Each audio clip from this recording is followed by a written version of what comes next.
नमस्कार, स्वागत है आपका न्यूज चक्र में। मैं अभिसार शर्मा और कार्यक्रम शुरू करने से पहले एक बार फिर आप सबसे अपील कि मेरे इस कार्यक्रम को व्हाट्सएप और एसएमएस के जरिए अपने 5 दोस्तों के साथ साझा कीजिए, फॉरवर्ड कीजिए, ताकि आप और हम मिलकर झूठ का पर्दाफाश कर सकें। अब आपके जहन में कई और सवाल होंगे। मसलन यह भी कहा जा रहा है कि देखिए, महागठबंधन या आरजेडी तो एमवाई पार्टी है, यानी कि मुस्लिम यादव, और हो सकता है कि सिर्फ मुस्लिम और यादवों ने ही उन्हें वोट दिया हो, और चूंकि मुस्लिम और यादव उनके पक्ष में लामबंद हुआ है, लिहाजा जो बाकी जातियां हैं वो एनडीए के पक्ष में लामबंद हो रही हैं। मैं आपके सामने कुछ तथ्य रखना चाहूंगा दोस्तों।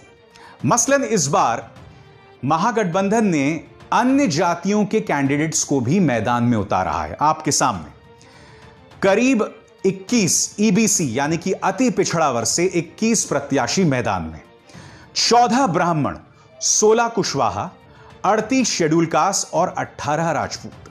मैं आपसे एक सवाल पूछना चाहता हूं, इन लोगों को मैदान में उतारा आरजेडी ने, क्या ये अपने जाति के लोगों को या उनके जो समर्थक हैं वो आरजेडी के पक्ष में लेकर आएंगे? क्या यह सवाल अपने आप में लाजमी नहीं? अब मैं आपको कुछ तस्वीरें दिखा रहा हूं इस वक्त स्क्रीन पर, और इन तस्वीरों में साफ दिखाई दे रहा है कि तेजस्वी को लेकर लोगों में जबरदस्त उन्माद है। जिस तरह का करंट, और इस शब्द का मैं बार बार इस्तेमाल करता हूं, जिस तरह का करंट तेजस्वी के पक्ष में है, इस तरह का करंट नीतीश, तो खैर सवाल ही नहीं पैदा होता नीतीश जी के पक्ष में। प्रधानमंत्री नरेंद्र मोदी के पक्ष में भी इस तरह का उन्माद नहीं है। कई लोग कह रहे हैं कि देखिए, यह इसलिए हो रहा है क्योंकि तेजस्वी युवा नेता हैं और लोग तमाशा देखने आ रहे हैं। आप गलत कह रहे हैं, क्योंकि 2005 और 2010 जब चुनाव हुए थे बिहार में, तब लालू प्रसाद यादव जब चुनावी रैलियां करने जाते थे तो लोगों में बिल्कुल भी उत्साह नहीं था। इस बार तेजस्वी को लेकर जबरदस्त उत्साह है।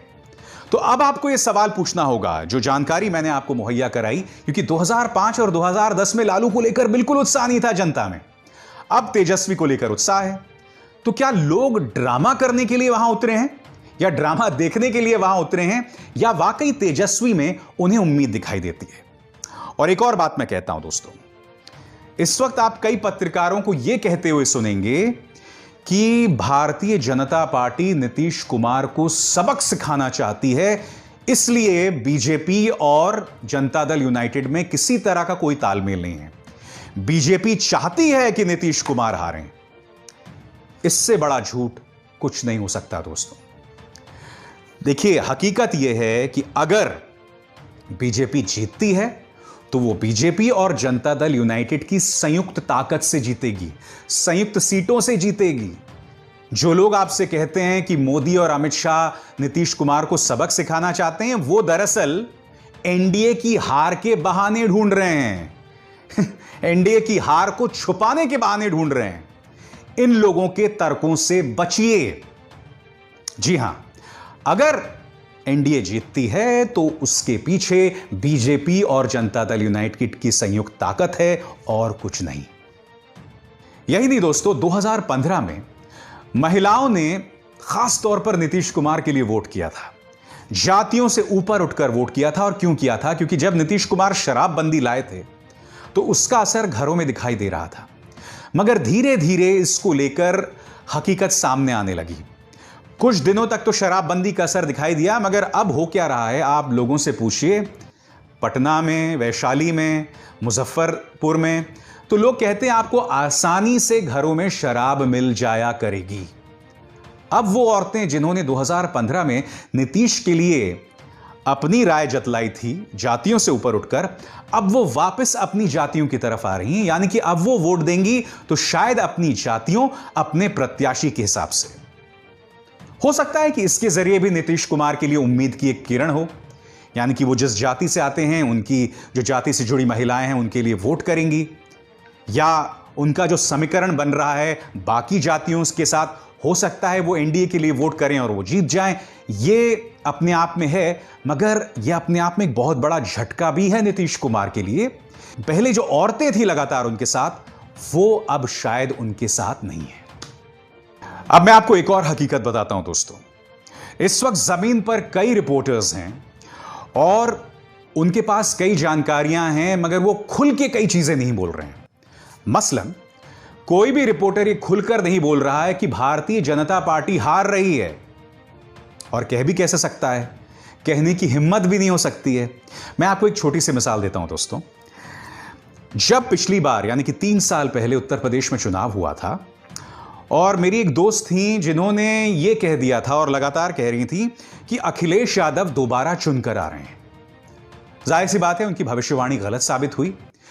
नतीजा यह हुआ कि उनको इतनी बुरी तरह से टारगेट किया गया, इतनी बुरी तरह से निशाना बनाया गया, इतनी बुरी तरह से ट्रोल किया गया कि कुछ महीनों में उन्हें अपनी नौकरी छोड़नी पड़ी।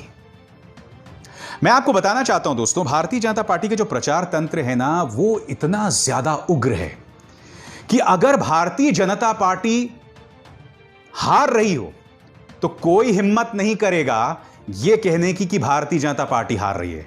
मगर हां, अगर विपक्ष हार रहा होगा तो लोग खुल के कहेंगे कि साहब विपक्ष हार रहा है। क्यों? क्योंकि देखिए, अगर विपक्ष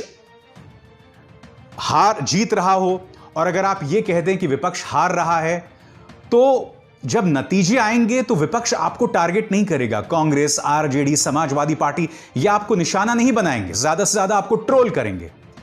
मगर अगर भारतीय जनता पार्टी को लेकर आपकी भविष्यवाणी गलत साबित हुई, यानी कि अगर आपने ये कह दिया कि बीजेपी हार रही है और वो बाद में जाके जीत गई, तो आपकी खैर नहीं। इसकी ढेरों मिसालें हमारे सामने हैं। और आज मैं अपील करना चाहता हूं उन 2-2 रुपए प्रति ट्वीट पर बिकने वाले आईटी सेल के गुर्गों को।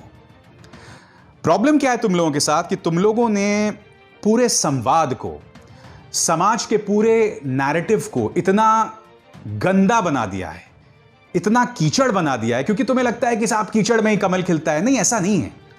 कीचड़ में बेशक कमल खिल जाता होगा, मगर कीचड़ में बाकी जो है ना कीड़े मकोड़े ही होते हैं, और उन कीड़े मकोड़ों से बाकियों को जो है ना बीमारी होती है।